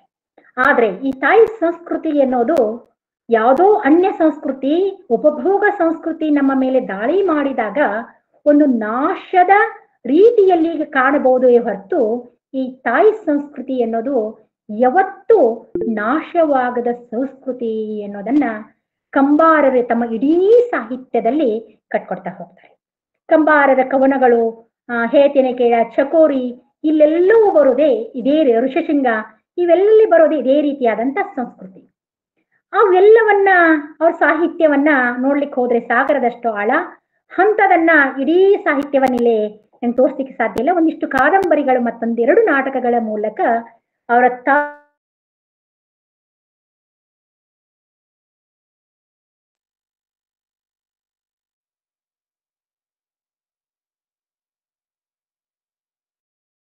ಸಂಸ್ಕೃತಿ, ಇಂಥ ಒಂದು ತಾಯಿ ಸಂಸ್ಕೃತಿಯ ನೆಲೆಗಳನ್ನ ನನಗೆ ಕುರಿತು ಒಂದಿಷ್ಟು ಮಾತಾಡ್ಲಿಕ್ಕೆ ಅವಕಾಶವನ್ನ ಮಾಡಿಂತ ಕಲ್ಪಿಸಿಕೊಟ್ಟಂತ ಆ 4 ಸಂಸ್ಥೆಗಳಿಗೂ, ನನ್ನ ವಿದ್ಯಾಗುರಿಗಳಿಗೂ ಮತ್ತು ಎಲ್ಲ ಸಾಹಿತ್ಯಾಸಕ್ತರಿಗೂ ನನ್ನ ಶರಣಾರ್ಥಿಗಳನ್ನ ಅರ್ಪಿಸಿ ನನ್ನೆರಡು ಮಾತುಗಳನ್ನ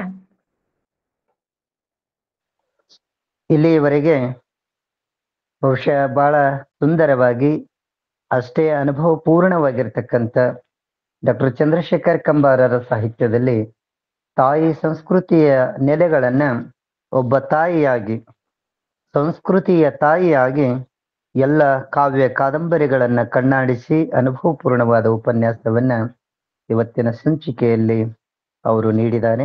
ಅವರಿಗೆ 4 ವೇದಿಕೆಗಳ ಪರವಾಗಿ ಅಭಿವಂದನೆಗಳನ್ನು ಸಮರ್ಪಣೆ ಮಾಡ್ತಾ, ಮೇಡಮ್ ಅವರ ತಮಗೆ ಅತ್ಯುತ್ತಮವಾದ ಉಪನ್ಯಾಸಕ್ಕಾಗಿ ಅಭಿನಂದನೆಗಳು. ಧನ್ಯವಾದಗಳು ಸರ್. ಈಗ ಈ ಒಂದು ಅಧಿಕರಣವಾಗಿರ್ತಕ್ಕಂಥ ವಿಷಯ ಡಾಕ್ಟರ್ ಚಂದ್ರಶೇಖರ್ ಕಂಬಾರರ ಸಾಹಿತ್ಯದಲ್ಲಿ ತಾಯಿ ಸಂಸ್ಕೃತಿಯ ನೆಲೆಗಳು, ಈ ಉಪನ್ಯಾಸ ನೀಡಿದ್ದಾರೆ. ಉಪನ್ಯಾಸದ ಮೇಲೆ ಯಾರಿಗಾದರೂ ಕೂಡ ಒಂದಿಷ್ಟು ಸಂಶಯ ಮತ್ತಿಟ್ಟು ಪ್ರಶ್ನೆಗಳು, ಒಂದಿಷ್ಟು ವಿಚಾರಗಳಿದ್ರೆ ಸಂವಾದಕ್ಕೆ ಸಮಯವಿದೆ. ದಯವಿಟ್ಟು ನೇರವಾಗಿ ತಮ್ಮ ಹೆಸರನ್ನು ಹೇಳ್ಕೊಂಡು ನೇರವಾದ ಪ್ರಶ್ನೆಗೆ ಬರ್ಬೇಕಂತ ತಮ್ಮಲ್ಲಿ ವಿನಂತಿ ಪೂರ್ವಕವಾಗಿ ಕೇಳ್ಕೊಂಡು ಈಗ ಸಂವಾದಕ್ಕೆ ಸಮಯವಿದೆ, ಯಾರಾದರೂ ಪ್ರಶ್ನೆ ಕೇಳಬಹುದು.